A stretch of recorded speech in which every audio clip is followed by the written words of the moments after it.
సాయిరామ్. నేను మీ అశోక్ మహారాజ్.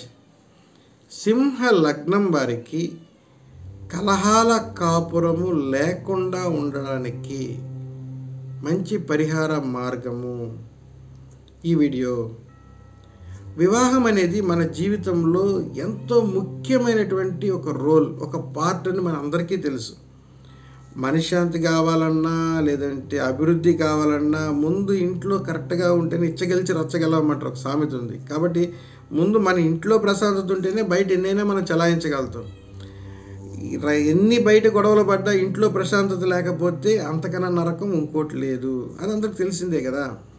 సహజంగా వివాహము అంటేనే గమనించండి, జాతక పొంతనలో చూస్తాము, మనకు 18 పాయింట్ల కంటే ఎక్కువ ఉంటే వివాహం చేయొచ్చు అని చెప్తారు. మళ్ళీ అదేవిధంగా వచ్చేసి మనం వాళ్ళ ఇంటికి వెళ్తాం, వాళ్ళు మన ఇంటికి వస్తారు, వాళ్ళ బ్యాక్గ్రౌండ్ వెరిఫికేషన్ మనం చేస్తాం, మన బ్యాక్గ్రౌండ్ వెరిఫికేషన్ వాళ్ళు చేస్తారు, మన పెద్దోళ్ళతో సంప్రదింపులు, వాళ్ళ పెద్దోళ్ళతో సంప్రదింపులు, ఎన్నో ఇవన్నిటినీ చేసి వివాహం ఎలా జరిగింది, ఎంత ఖర్చు పెట్టి హంగామాగా చేసామనే విషయం పక్కన పెట్టండి.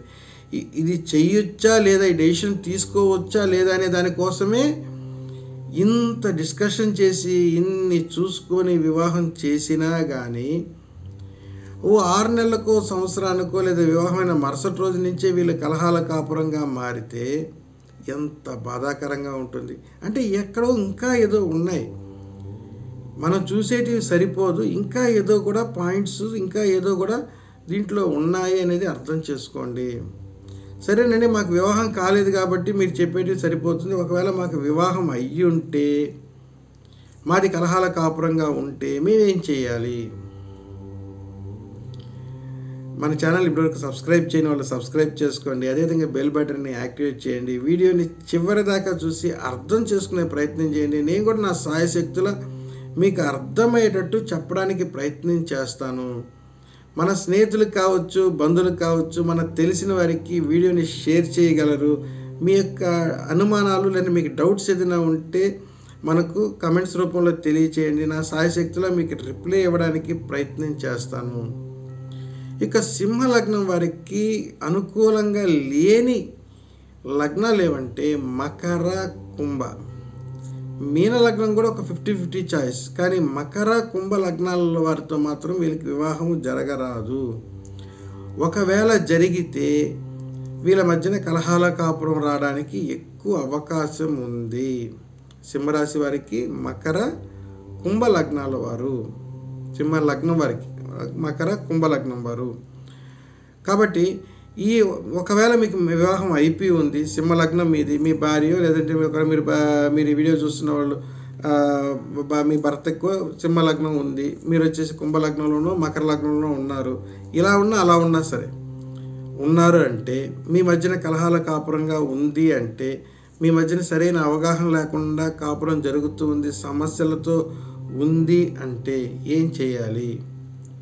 అప్పుడు భూమికి సమాంతరంగా ఉండేటువంటి శివాలయాన్ని దర్శించి ప్రతి ఆదివారము పూజించడము అలవాటు చేసుకోవాలి. అంటే భూమికి సమాంతరంగా అంటే అర్థమైందండి, సహజంగా కొండల మీద కొన్ని దేవాలయాలు ఉంటాయి. అలా కాకుండా ఇప్పుడు శ్రీకాళహస్తి భూమికి సమాంతరంగానే ఉంటుంది. ఇప్పుడు మనకు అరుణాచలం భూమికి సమాంతరంగానే ఉంటుంది. కాశీ అంటే కొండల మీద, గుట్టల మీద కాకుండా భూమికి సమాంతరంగా ఉండేటువంటి శివాలయాలకి దర్శనానికి ఒక ఆదివారం రోజు భార్యాభర్తలు ఇద్దరు కలిసి వెళ్ళండి. అక్కడ వెళ్ళి అక్కడ జలపాతాలు, కోనేరు ఏదో ఒకటి ఉంటుంది, ఇద్దరు కలిసి స్నానం చేయండి. ఇద్దరు కలిసి చేసి దర్శనానికి వెళ్ళే ముందు మీరు ఏ దేవాలయానికి అయితే వెళ్తున్నారో ఆ చిత్రపటాన్ని ఒకటి కొనుక్కొని వెళ్ళండి. అక్కడ మార్కెట్ బయట అమ్ముతూ ఉంటారు కదా, సో ఒక చిత్రపటాన్ని కొనుక్కొని వెళ్ళండి. కొనుక్కొని వెళ్ళి గుడి చుట్టూ ప్రదక్షిణ అయిన తర్వాతనే దర్శనానికి వెళ్ళండి. ఆ చిత్రపటం చేతిలో పెట్టుకొని గుడి చుట్టూ ప్రదక్షిణ చేసిన తర్వాత మీరు దర్శనానికి వెళ్ళండి. ముందు దర్శనం చేసుకున్న తర్వాత ప్రదక్షిణ కాదు, ముందు ప్రదక్షిణ చేసి చిత్రపటం చేతిలో పెట్టుకొని తర్వాత దర్శనం చేసుకోండి.